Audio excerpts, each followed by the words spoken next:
За всю жизнь Рафик Хасаншин редко болел и практически не обращался к врачам. Мужчина вел здоровый образ жизни, а если и лечился, то в основном народными средствами. Но уверенность в своем здоровье сыграла злую шутку. Пенсионер заболел. Диагноз – ковид.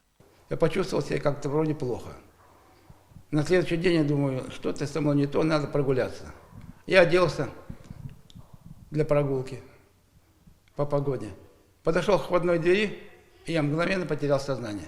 Через какое время я очнулся, я не могу сказать. Ну, тут с головой что-то стало не то, но единственное, что я смог, это дозвониться до детей. Рафика Гариповича на скорой помощи доставили в Тукаевскую ЦРБ. Температура под 40, низкий уровень кислорода и вокруг все как в тумане. Врачи диагностировали 75% поражения легких. Лечение ему назначалось с учетом клинических временных рекомендаций, со ссылкой на его сопутствующие заболевания и возраст. В анамнезе у него был сахарный диабет и гипертоническая болезнь.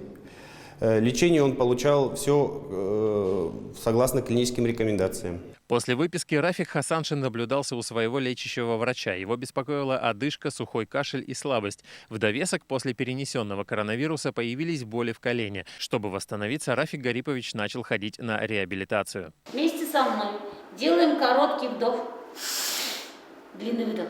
Первое время занятия давались тяжело. После упражнений кружилась голова, вспоминает пенсионер. После курса лечения заново было оценено состояние пациента, проведены те же самые функциональные пробы, и по их результатам можем сказать, что наше лечение пошло на пользу пациенту, повысилась толерантность к физической нагрузке. Он проходил 500 метров, уже одышка, сейчас может он уже говорить, сейчас и более километра он может пройти. Улучшилось общее состояние пациента.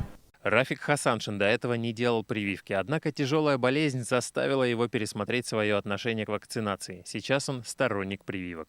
Я напрасно жил так, что не обращался к врачам. Теперь я считаю, что надо всегда находиться под наблюдением врачей.